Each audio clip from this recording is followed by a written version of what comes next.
जेजुरीचा मर्दानी दसरा. जेजुरी गडावर वर्षभर होणाऱ्या यात्रा उत्सवांमध्ये दसरा उत्सवाला विशेष महत्त्व आहे. बरीच वर्ष याबद्दल ऐकून होतं आणि हा सोहळा अनुभवायला जेजुरीला येऊन पोहोचलो. महाराष्ट्रभरातून अनेक भाविक जेजुरी गडावर जायला निघाले होते. सह्याद्रीच्या कुशीत वसलेलं श्री क्षेत्र जेजुरी. जेजुरीचा खंडोबा हे मराठेशाहीचं दैवत 18 पगड जातींचं श्रद्धास्थान. मंदिरात पोहोचलो आणि मयुरेश कडून कार्यक्रमाची रूपरेषा समजून घेतली आणि शूट साठी तयार झालो.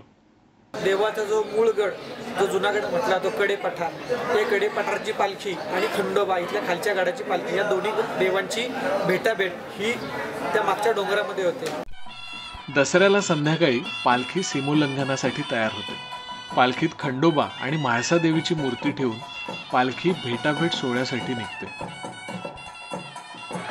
सदानंदाचा येळकोटच्या जयघोषात आणि भंडाऱ्याच्या मुक्त उधळणीत जेजुरीचा परिसर न्हाऊन निघतो. अश्विन शुद्ध प्रतिपदेला सनई चौघडाच्या मंगल स्वरात खंडोबा गडावरील नवरात्र महालात घटस्थापना केली जाते.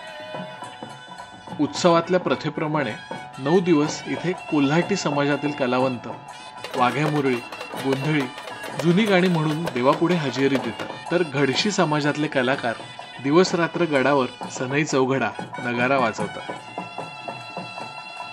नेत्रदीपक रोषणाईने सारा गड रात्रीच्या वेळी उजळून निघतो. यामुळे साऱ्या जेजुरीत चैतन्याचं वातावरण असतं. पालखी गडामधून डोंगरदरीमधल्या रमणा येथे आणून ठेवली जाते. रात्री हजारो भाविक कडेपठारावरील खंडोबा मंदिरात जातात. तिथून 9 वाजता पारंपरिक वाद्यांच्या निनादात तिथली पालखी भेटीसाठी निघते. अंधारामध्ये दिवट्या, मशाली, हवाई नळे पेटवून उजेड केला जातो. सनई, चौघडा, ढोल, शंख, डमरू, संबळ, टमकी, घाटी इत्यादी वेगवेगळी वाद्य वाजवत पालखी पुढे पुढे चालत राहते. पालखी अवजड असल्याने खांदा देण्यासाठी 50 ते 60 खांदेकरी असतात. वाटेमधली कठीण वळणं, उंचवटे पार करताना खांदेकऱ्यांचं कसबपणाला लागतं. सुसरटिंगी इथे निमुळती उंच टेकडी पार करताना पालखीच्या खांदेकऱ्यांना इतरांनी हाताची साखळी करून वर ओढावं लागतं. पालखी डोंगरातल्या ओट्यावर ठेवल्यानंतर हजारो भाविक खोल असलेल्या दरीमध्ये उतरतात. या दरीतच रात्री 2च्या सुमारास भेटाभेट सोहळा सुरू होतो. रात्रीचं चांदणं, सदानंदाचा येळकोट ही डोंगरदऱ्यात घुमलेली ललकारी, फटाक्यांची आतिषबाजी अशा भारावलेल्या वातावरणात ही भेट घडते. दोन्ही पालख्यांच्या मागे आरसे धरतात. पालखी समोर पेटवलेले भुईनळे आणि हवाई नळ्यांच्या उजेडात आरशामध्ये दोन्ही पालख्यातील मूर्तींचे एकमेकांना दर्शन घडते. यानंतर रमण्यातील पालखी पुन्हा खंडोबा गडाकडे यायला निघते.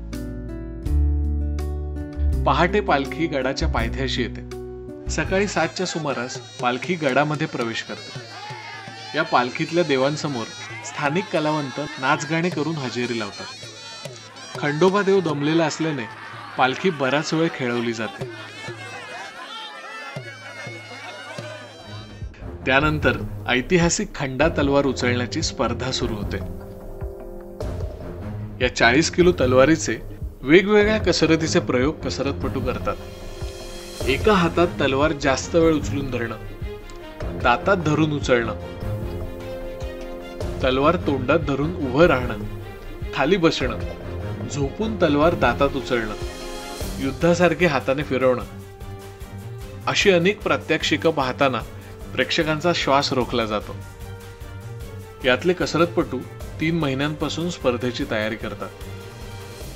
40 किलो वजनाची तलवार सहजगत्या त्यांच्या हातात खेळताना पाहून नक्कीच यांच्या अंगात खंडोबाचं बळ आल्याची प्रचिती मिळते.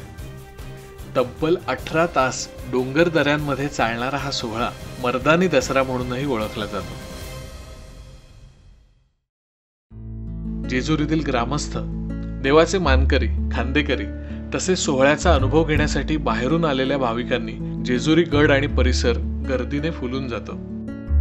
सदानंदाचा येळकोट असा जयघोष करीत भाविकांकडून होणारी पिवळ्या धम्मक भंडाऱ्याची मुक्त उधळण, दरीमध्ये घुमणारा फटाक्यांचा आवाज या साऱ्या भारलेल्या वातावरणात आपण सारी रात्र डोंगरात काढली हे लक्षातही येत नाही. भंडाऱ्याच्या पिवळ्या धम्मक रंगाने उजळून निघालेली सोन्याची जेजुरी आणि आधुनिक युगातही खंडा उचलणं, आतिषबाजी, पालखी सोहळ्यासारख्या परंपरांनी समृद्ध दसरा म्हणजे भाविकांसाठी पर्वणीच. वीररसाचे प्रतीक म्हणून जपलेल्या जेजुरीचा मर्दानी दसरा आजही मराठेशाहीच्या स्मृती जागवणारा आणि पारंपरिक लोकसंस्कृतीशी नाते जपणारा आहे.